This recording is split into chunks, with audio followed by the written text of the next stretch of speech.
Where do I start? Honestly, I never really thought I would make this video. I'm guessing a lot of you are probably going to feel pretty let down by this. You might even feel a bit betrayed. But I'm guessing... Yes, 2 years ago, I used to watch you a lot, Dylan. You were my favorite fitness influencer. And just so you know, guys, in this video, I will not be hating on or saying anything malicious about Dylan. I saw that he brought up some very valid points and very valuable lessons in this video. So I'm just going to point these out. you probably just feel lied to. And that's Indeed. because you have been. I lied to you. So clearly, I'm a piece of shit, right? I never asked any of you to look up to me. I'm not your God. I'm not a king. I am a man. I am fallible. All I ever wanted to do on here was to be relatable and to be personal, to be your friend. I never asked to be pedestalized. I never asked for any of that. So I want to make it Okay. Dang, bro. You didn't have to say all that, man. very clear. In this video, I will not be apologizing for a mistake I made. I'm simply owning up to that mistake and taking accountability as a man. And that is Not apologizing?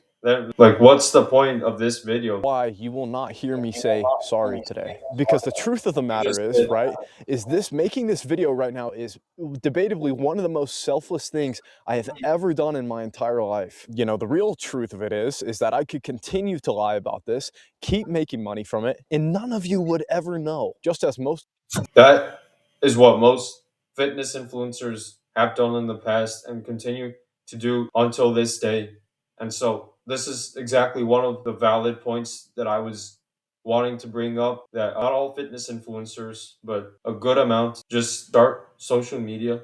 And from the very first day, they start blasting gear like crazy. They start claiming they're natural. They put natural in their bios on social media, and then they just continue to make it known to the world that they are quote unquote natural. And that right there is the fitness industry exposed to you. of your favorite fitness influencers do. And do you know why they do that? Sure, yes, some of them likely use it for financial and social gain, of course. But the real reason is because the fitness industry is toxic as shit. Very true. The fitness industry right now is just beyond saving at this point. No matter how much people try to deny that fact, it's just really toxic. And all I want to do is teach you guys what I have learned in my fitness journey. Going to be crucified for this shit. And that is why people are so afraid to talk about it. Logistically speaking, this is a very stupid decision I'm making to talk about this, specifically financially. No, it is not a very stupid decision, because 2 years ago, if I would have never seen this, I would have definitely never known how the fitness industry works. And it's good to know why, so that you know who to trust, who's legit, who's not.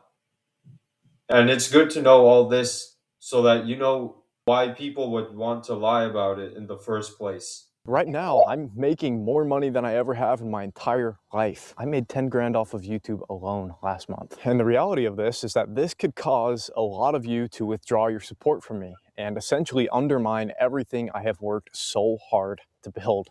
But I cannot profit off a lie anymore. You know, this has eaten me alive for some time now. You know, the way I see it, you guys gave me this platform and you can take it away if you want. You know, if I'm to be crucified on the internet for telling the truth, and that is my fate, then I accept my fate. So yeah, just over 3 years ago now, I took a SARM. Took a SARM? Bro, to get the results you did, it would just take more than just a SARM. You know, I find it funny how all these bodybuilders, all these fitness influencers out there, whenever they confess or whenever they list the amount of stuff they take, they just like to underestimate what they take. Oh, it's just 1 milligram of testosterone a day. Oh, it's just this and that. But man, it's a long list of things. And how do I know this? I have an uncle who used to be on steroids, and he said that he had to, for example, he had to take testosterone for a certain dose to see results, and if he took too little of that, he wouldn't see any results at all. And then he had to take other substances to counteract the side effects of testosterone, and then other substances to counteract the side effects that those other substances produce. It's a cluster of substances. It's just more than what people say they take. Now, this is not quite a traditional steroid. You know, this is probably a category below, but nonetheless, it is still a performance-enhancing drug. The compound that I took was MK2866, more commonly known as Ostarine. I purchased them in 15 milligram tablets, and I cut them in half. So I was taking 7.5 milligrams of Ostarine every day, and I did that for a month and some change. Now, I am not trying to defend what I did or sugarcoat what I did by any means, but understand that women who take Ostarine, they take more than that, okay? So this was an extremely minimal...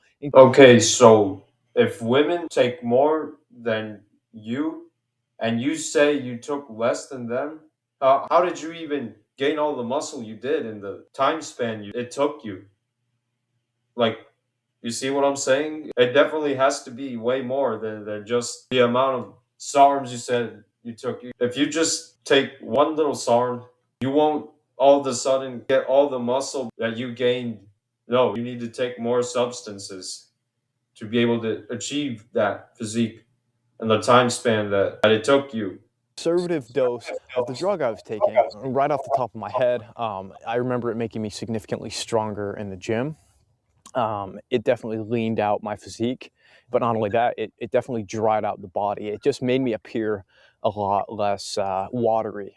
In lame terms, what it did for me is it just gave me this freaky, unnatural look that you could not achieve without a drug. As far as size goes, I don't remember it making me exceptionally bigger than I already was, but I do remember putting on some size. What it seemed to do for me, and this is like the best way I can articulate it, is it seemed to keep me the same size, but it just made me drastically leaner at that size.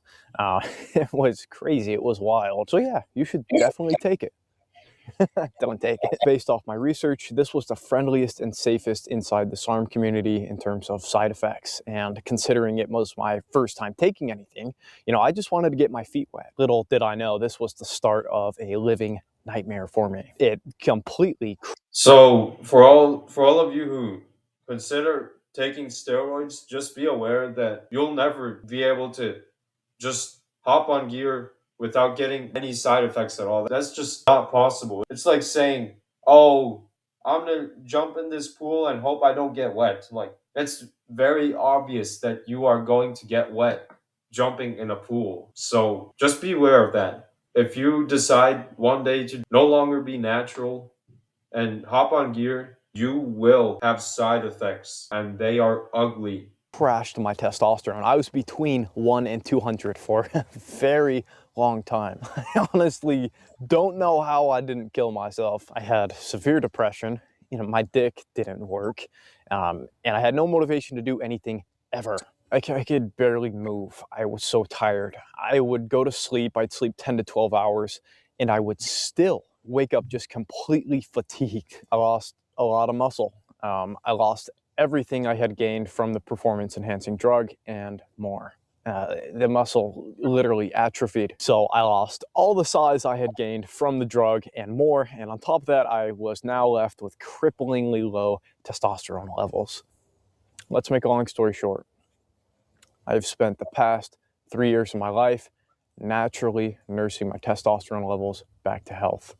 And I have been completely drug-free, completely natural since then. My current physique is completely natural, and I look the best I ever have in my entire life. I'm cutting weight right now, so I am a bit weak, but a couple months ago when I was bulked up, I was the strongest I've ever been in my entire life as well. I am firmly against the use of anabolic steroids and will continue to push the natural agenda inside bodybuilding and will champion for overall natural progression of one's body. And that's why you can expect to continue to see me make content catering towards natural lifters, and that's why I will be marketing myself as well as my current physique as natural. For example, when somebody asks me in person if I'm natural, I say yes, because my current physique is representative and indicative of a natural body. I'm not asking you to completely agree with me here, and I'm not even asking for your forgiveness.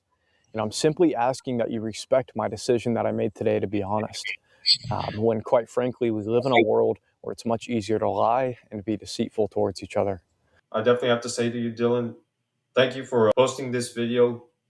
It definitely helped me get the big picture, and it will definitely help everyone get the big picture of the fitness industry and how toxic it really is to just hop on gear, go on social media, and just get famous because you're someone who just blasts gear and claims to be natural. And then you just get sponsored by all these protein companies, all these supplement companies, all these clothing brands. And it's just the dream that everybody wants, but at what cost? That's all I have to say. I don't know why I did it. I was just a stupid kid. I had a tough time growing up. You know, I just never really felt like I was enough. And I think that's why I got into social media in the first place. You know, to get that attention that I never got. And what did I do once I got that attention? I lied to you all. But I hope in time that you can forgive me. Alright guys, that's the end of the video. Thank you guys for watching and subscribe to the channel for more reaction videos.